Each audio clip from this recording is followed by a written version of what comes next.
So hello guys, চলে এসেছি আমরা নতুন একটা ভিডিও নিয়ে। এবং আজকে ভিডিওর টপিক হচ্ছে, আজ আমরা আলোচনা করব হোয়াট ইজ ডাইসার্টেশন প্রজেক্ট, এবং এই প্রজেক্টটা কিভাবে লিখতে হয়, কি কি আমাদেরকে রুলস ফলো করতে হয় বা কি কি স্টেপ ফলো করতে হয়, এবং লাস্টে আমি একটা তোমাদেরকে ডাইসার্টেশন প্রজেক্টের এক্সাম্পলও দেখাবো। তাই জন্য ভিডিওটা তোমরা কিন্তু শেষ পর্যন্ত অবশ্যই দেখতে থাকো। তো শুরু করা যাক আমাদের আজকের video. What is dissertation project? যে প্রায় তোমরা এরকম একটা প্রজেক্টের নাম শুনে থাকবে, যে ডাইসার্টেশন প্রজেক্ট সম্পর্কে। অর্থাৎ যেটা তোমাদের আন্ডার গ্রাজুয়েট বা পোস্ট গ্রাজুয়েটে প্রায় তোমরা এরকম একটা প্রজেক্ট লিখে থাকবে। অনেক ইউনিভার্সিটিতে, আবার অনেক ইউনিভার্সিটিটা দেওয়া হয় না।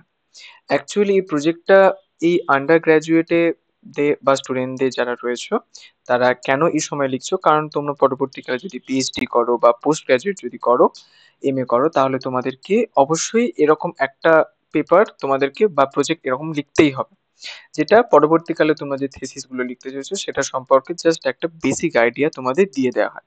ওকে, এবার প্রথমেই আমরা জানবো যে what is dissertation project. Okay, so dissertation প্রজেক্টটা কি? আমরা প্রায় প্রজেক্ট করে থাকি, কিন্তু ডাইসার্টেশন প্রজেক্ট মানে, আর ডাইসার্টেশন ইজ আ রিসার্চ প্রজেক্ট, এবং সেটা হচ্ছে একটা research project that is a major part of an under graduate or post graduate degree. অর্থাৎ যেটা আন্ডার গ্রাজুয়েট বা পোস্ট গ্রাজুয়েট ডিগ্রির মধ্যে একটা খুব বড় মেজর পার্ট হিসেবে রয়েছে এই রিসার্চ প্রজেক্ট, যেটা হচ্ছে dissertation project. It is a long form piece of writing, এবং রাইটিং এর এটা একটা long form piece that demonstrates a student's research skills and subject knowledge. যেটা কি ডেমনস্ট্রেট করে? যেটা ডেমনস্ট্রেট করে স্টুডেন্টস এর রিসার্চ স্কিলস এবং তার যে সাবজেক্ট নলেজ সেটাকে অ্যাকচুয়ালি ডেমনস্ট্রেট করে। ওকে, এবার এই যে তার dissertation project report shall be presented in a number of chapters starting with introduction and ending with conclusion। যেমন আমরা প্রজেক্টে করে থাকি, যে প্রজেক্টের মধ্যে কি হবে সেটা হচ্ছে বিভিন্ন নাম্বারে চ্যাপ্টার্স এর মধ্যে দিয়ে সেটাকে প্রেজেন্ট করা হবে, এবং যেটা স্টার্টিং এর মধ্যে থাকবে যেটা ইন্ট্রোডাকশন, এবং এন্ডিং থাকবে কনক্লুশন। ওকে, মানে প্রজেক্টটা লিখে তোমরা কোন কোন জিনিসগুলোকে অ্যাকচুয়ালি কনক্লুশনে করছো, বা তোমার এই প্রজেক্টটার কি কি সিগনিফিকেন্স, সেই ব্যাপারটা তোমার কনক্লুশনে লিখতে হবে। ওকে, এবার কিছু 6টা স্টেপস রয়েছে, 6 steps to right R ডাইসার্টেশন। Okay, যে একটা ডাইসার্টেশন লিখতে গেলে 6টা স্টেপস আমাদেরকে ফলো করতে হবে। তো ফার্স্ট অফ অল স্টেপ 1 এ কি রয়েছে? Understanding the requirements of a dissertation. Okay, যে ডাইসার্টেশনের কে রিকোয়ারমেন্টস গুলো কি কি রয়েছে সেগুলোকে আমাদেরকে আন্ডারস্ট্যান্ড করতে হবে। এবং তারপর স্টেপ 2 তে কি রয়েছে? ফাইন্ডিং আ সুটেবল রিসার্চ টপিক, এবং একটা সুটেবল রিসার্চ টপিকও আমাদেরকে ফাইন্ড করতে হবে। এবং স্টেপ 3 তে কি রয়েছে? Preparing a research proposal or abstract. Okay, যে একটা রিসার্চ প্রপোজাল বা একটা অ্যাবস্ট্রাক্ট তোমাদেরকে প্রিপেয়ার করতে হবে। ওকে, এবং তারপর স্টেপ 4 এ ক্রাফটিং আ স্ট্রং ইন্ট্রোডাকশন। অবশ্যই একটা স্ট্রং ইন্ট্রোডাকশন লিখতে হবে, যাতে তোমার ইন্ট্রোডাকশনটা পড়েই যিনি তোমার প্রজেক্টটা দেখবেন তার জন্য অবশ্যই ভেতরে পড়ার ইচ্ছে জাগে। তাই জন্য ইন্ট্রোডাকশনটা বেশ স্ট্রংলি তোমাদেরকে ক্রাফট করতে হবে বা রাইট করতে হবে। এবং স্টেপ 5 এ কি রয়েছে? Literature review and methodology. তোমাদেরকে লিটারেচার রিভিউ এবং মেথোডোলজিও প্রয়োগ করতে হবে। এবং স্টেপ 6 এ কি রয়েছে? Carrying out research and presenting findings. Okay, যে রিসার্চ এবং প্রেজেন্টিং ফাইন্ডিংস তোমায় ক্যারিং আউট করতে হবে। ওকে, তো এই 6টা স্টেপ তোমাদেরকে ফলো করতে হবে তোমাদের রিসার্চ পেপারটাকে ঠিকঠাক ভাবে লিখতে গেলে। এবার কিছু কি কম্পোনেন্টস রয়েছে অফ ডাইসার্টেশন প্রজেক্ট, এবং ডাইসার্টেশন প্রজেক্টে কিছু কি কম্পোনেন্টস এর মধ্যে যেমন 1 নম্বরে রয়েছে টপিক সিলেকশন। অবশ্যই যে তোমাকে যেই টপিকটা তুমি চুজ করছো সেই টপিকটা অত্যন্তই একটা, এই যেখানে লেখা আছে দেখো, যে চুজিং আ রিলেভেন্ট, একটা রিলেভেন্ট টপিক তোমাকে চুজ করতে হবে, and well defined research topic, এবং একটা ওয়েল ডিফাইন্ড রিসার্চ টপিক তোমাকে চুজ করতে হবে, যেটাকে খুব ভালোভাবে তুমি ডিফাইন করতে পারবে, এবং যেটা খুব ভালোভাবে অন্যান্য পেপারে বা অন্যান্য অনেক থিসিস রয়েছে পেপারটার উপর, যাতে তোমার পরবর্তীকালে বিভিন্ন রকম রেফারেন্স নিতে সুবিধা হবে within your field of study, এবং তোমার এই স্টাডি ফিল্ডে। এবং তারপর রিসার্চ কোয়েশ্চেন, যেটা formulating a clear and focus research question that guides the entire investigation. Okay, যে তোমার একটা ক্লিয়ার এবং ফোকাস রিসার্চ কোয়েশ্চেন তোমায় ফর্মুলেট করতে হবে, যেটা তোমায় কি করবে, তোমার এন্টায়ার ইনভেস্টিগেশন, মানে রিসার্চ এক প্রকার রিসার্চ বলতে ইনভেস্টিগেশন, তো ইনভেস্টিগেশনে তোমাকে গাইড করবে। ওকে, এবং তারপর 3 নম্বরে যেটা সেটা হচ্ছে আমাদের লিটারেচার রিভিউ। লিটারেচার রিভিউ বলতে কি যে providing comprehensive overview of existing research on the topic, এবং টপিকের এই যে টপিকটা রয়েছে তুমি যেটা নিয়েছো সেটার উপর একটা কম্প্রিহেন্সিভ ওভারভিউ তোমাকে দিতে হবে আগে থেকে, হাইলাইটিং কি theoretical frameworks and identify gaps in knowledge, এবং থিওরিটিক্যাল ফ্রেমওয়ার্কস তোমাকে হাইলাইট করতে হবে এবং নলেজে কি কি গ্যাপস গুলো তুমি খুঁজেছো সেগুলোকে আইডেন্টিফাই করতে হবে। এবং তারপর মেথোডোলজি, যেটা প্রথমেই বললাম, যেটা কি করবে, ডিসক্রাইব দ্য রিসার্চ ডিজাইন, অর্থাৎ রিসার্চ ডিজাইনটাকে ডিসক্রাইব করবে। ডাটা কালেকশন মেথডস, এবং ডাটা কালেকশন মেথডস রয়েছে যেমন সার্ভেস, ইন্টারভিউজ, এক্সপেরিমেন্টস, এই সকল জিনিসগুলো রয়েছে। And data analysis techniques used in the study, এবং স্টাডির মধ্যে ডাটা অ্যানালিসিস এই টেকনিকটাও রয়েছে। এবং রেজাল্টস এর মধ্যে যেমন রয়েছে presenting the findings of your research in a clear and organised manner including tables, graphs and other visuals where appropriate, যে তুমি যেটা রিসার্চ করছো সেটাকে ক্লিয়ার এবং অর্গানাইজড ওয়েতে তোমাকে প্রেজেন্ট করতে হবে, যার মধ্যে তুমি বিভিন্ন ধরনের টেবলস, গ্রাফস এবং আদার অন্যান্য ভিজুয়ালস তোমার প্রয়োজন অনুসারে ব্যবহার করতে পারো।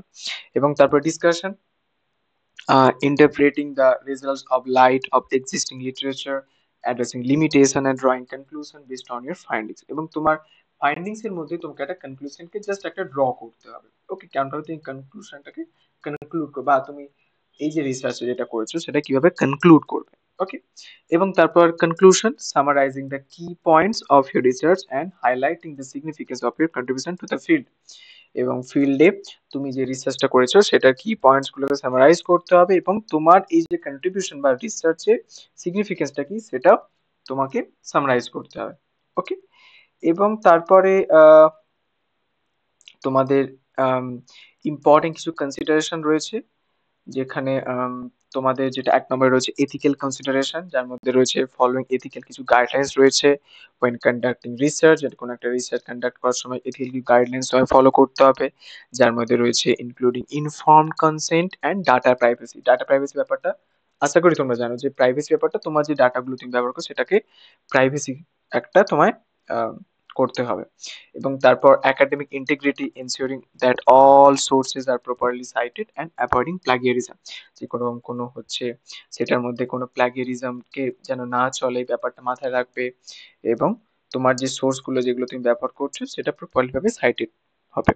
ওকে, এবং তারপর ফরম্যাটিং গাইডলাইন্স, ফরম্যাটিং গাইডলাইন্স এর মধ্যে adhering to the specific formatting requirements of your institution including page numbers, font style and section headings. প্রায় তোমরা দেখে থাকো যে কিছু আমাদেরকে ফরম্যাট মেনটেন করতে, যেমন page number, font style, section headings, এই ব্যাপারগুলো আমাদেরকে ফলো করতে হয়।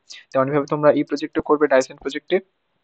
এবং তারপর supervisor feedback, so regularly seeking guidance and feedback from your dissertation advisor throughout the research process, যে এই তোমাদের রিসার্চ প্রসেসে কি করতে হবে, তোমাদেরকে রেগুলারলি কিছু গাইডেন্স তোমায় হচ্ছে খুঁজতে হবে, এবং তোমার যে সুপারভাইজারের ফিডব্যাকটা কেমন সেই ব্যাপারটাও তোমার মাথায় রাখতে হবে। ওকে, এরপর কিছু টপিক রয়েছে, তো টপিকগুলো জাস্ট তোমরা একটু দেখে নিতে পারো। তো এই টপিকগুলো থেকেও তোমরা পরবর্তীকালে লিখতে পারো।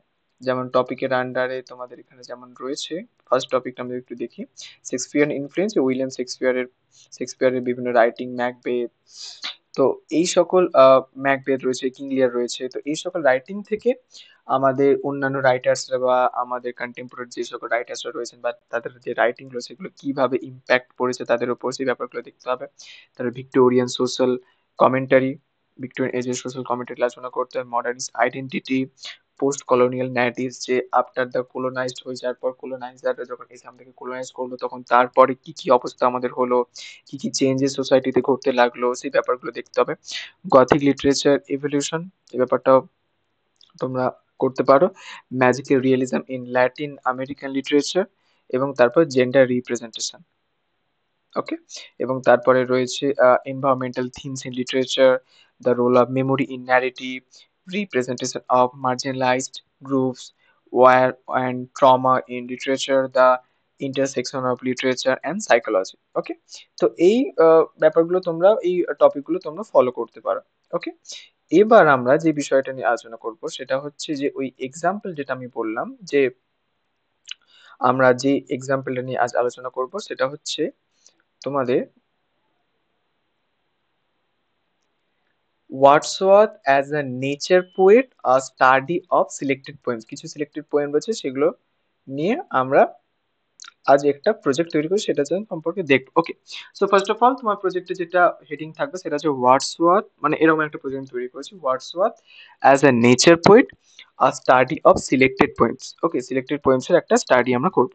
আচ্ছা, সাবমিটেড টু ইয়োর, তোমার ইউনিভার্সিটির নাম দেবে, in partial fulfilment of the requirements for the degree of, তোমার ডিগ্রি যেটা সেটা দেবে bachelor of arts in English literature by, তোমার নাম দেবে, ডিপার্টমেন্ট নেম এবং ইয়ার। ওকে, এটা হয়ে গেল ফার্স্ট পেজে। এবং ডিক্লারেশন ব্যাপারটা যে আই, তোমার নাম, hereby declare that this dissertation title Wordsworth as a nature poet, a study of selected poems, is my original work and has not been submitted for any degree at any other institution. ওকে, তোমরা just এটা একটা overview দেখো, এবং এটার মতোই তোমার যে বানাতে ওরকম না, তোমরা কিছু নতুন কিছু চেঞ্জেস আনতে পারো, কিন্তু চেষ্টা করো নিজের ক্রিয়েটিভিটিটাকে প্রকাশ করার, যেটা আরো নতুন নতুন জিনিস নিয়ে আসবে। ওকে, সিগনেচার ব্যাপারগুলো দেখবে তোমরা। আর সার্টিফিকেট ব্যাপারটা তোমরা এখানে দেখতে পারো, this is to certify that তোমার নাম আর স্টুডেন্ট অফ ইউনিভার্সিটি, তোমার ইউনিভার্সিটি নাম has completed this dissertation title Wordsworth as a nature poet, a study of selected poems under my supervision. It is his বা her original work and is submitted in partial fulfillment of the requirements for the degree of your supervisor name, designation, name, অ্যাকনলেজমেন্টটা তোমরা দেখে নেবে। আচ্ছা, এবার এই যে table of contents. Okay, table of contents এর যেমন ফার্স্ট অফ অল ফার্স্টে প্রথমে বললাম ইন্ট্রোডাকশন, তারপরে দুই হচ্ছে Wordsworth as a nature poet, এবং তারপর তিন analysis of selected poems. Selected poems এর মধ্যে কি কি দিয়েছি, তিনটে নেবে নিয়েছি, I wandered, lonely as a cloud, the tables turned, ode, intimations of immortality, the prelude, selected passage কিছু নিয়েছি।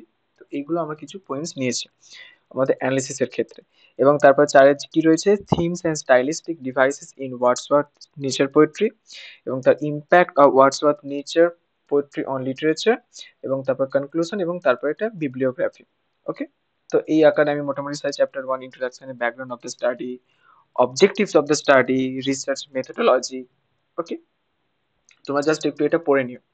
এবং তারপরে চ্যাপ্টার 2 তে রয়েছে Wordsworth as a nature poet, তারপরে 2.1 এটাকে সাবডিভিশন করেছি, Wordsworth philosophy of nature, Wordsworth viewed nature as a source of joy, inspiration. আমরা প্রায় দেখে থাকি যে ওয়ার্ডসওয়ার্থ নেচারকে একটা জয় বা ইন্সপিরেশনের সোর্সে মনে করেন, আর টিচার অফ মরাল ভ্যালুস, একটা নেচার যেন কিছু না কিছু শেখাচ্ছে সবসময় আমাদের, যেটা হচ্ছে ওয়ার্ডসওয়ার্থ মনে করেন a means of spiritual renewal.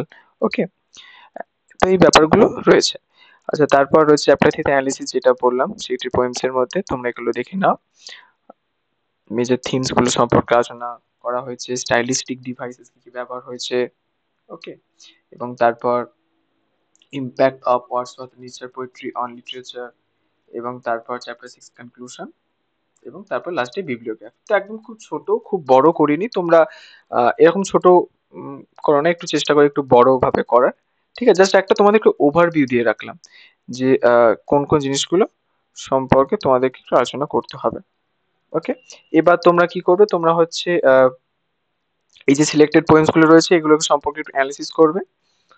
ঠিক আছে, তো ওভারঅল আমি একটা ফরম্যাট তোমাদের দিয়ে রাখলাম, এবার এই ফরম্যাটের উপর নির্ভর করে তোমরা ওভারঅল তোমাদের যে ডাইসার্টেশন প্রজেক্টটা রয়েছে সেটাকে তোমরা লিখে ফেলো।